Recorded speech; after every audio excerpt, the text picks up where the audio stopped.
তেল দিয়ে দিয়েছি। এরপর আমরা পনিরগুলো দিয়ে দেব। তেলটা একটু গরম হয়ে যাক।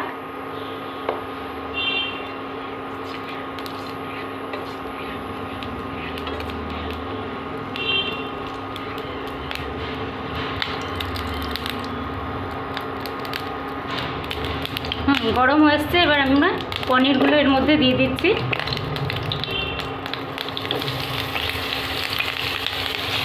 পনিরগুলো একটু লাল লাল হয়ে গেলেই তুলে নেব।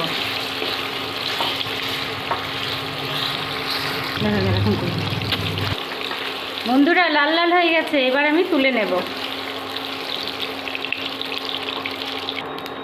এবার আমি এর মধ্যে বাটার দিয়ে দিলাম 1 চামচ আমুল বাটার।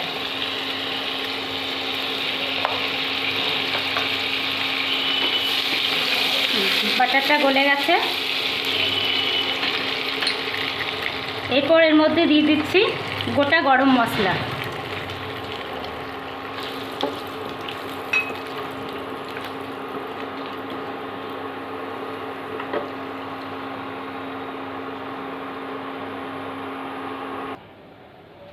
এবার আমরা ক্যাপসিকাম আর রসুন টমেটো পোড়াটা দিয়ে দিলাম।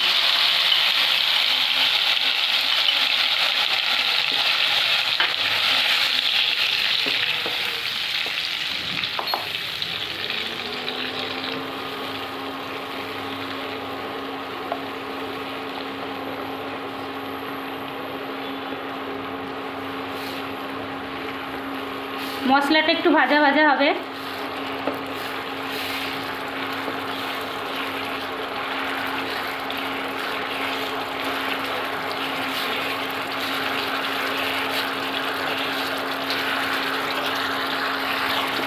দেখতে পাচ্ছেন খুব সুন্দর রং এসছে।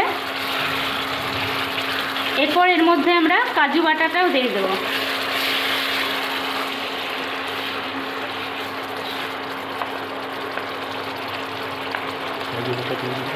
কাজু বাটা দিয়ে দিলাম।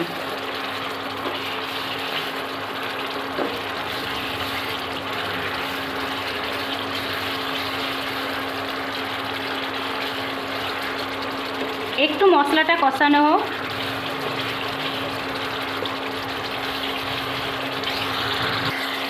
বন্ধুরা, আবার আমি পনির বাটার মশলাটা দিয়ে দিচ্ছি।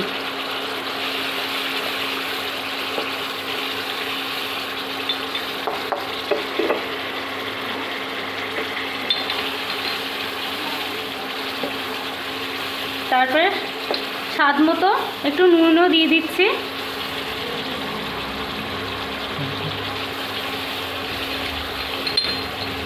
মশলাটা দেখুন তেল ছেড়ে দিয়েছে একদম।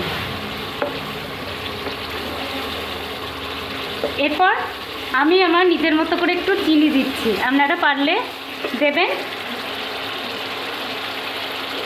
আর না চাইলে না দিতে পারেন।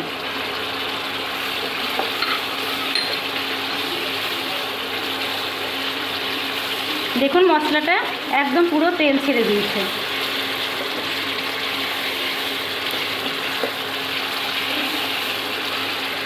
এরপর আমি পনিরগুলো এর মধ্যে দিয়ে দেব।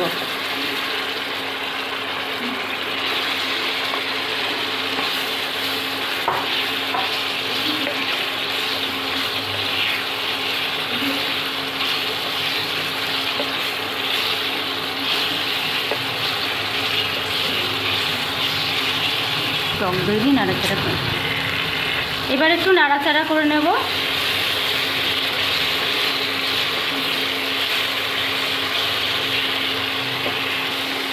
এরপর আমি একটু টক দই দিয়ে দিচ্ছি। আপনারা চাইলে ফ্রেশ ক্রিমও দিতে পারেন, আমি একটু টক দই দিলাম।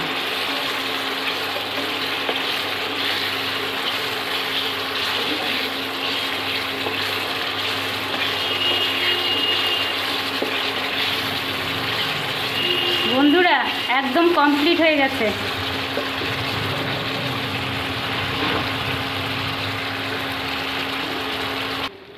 বন্ধুরা, রান্নাটা আমার কমপ্লিট।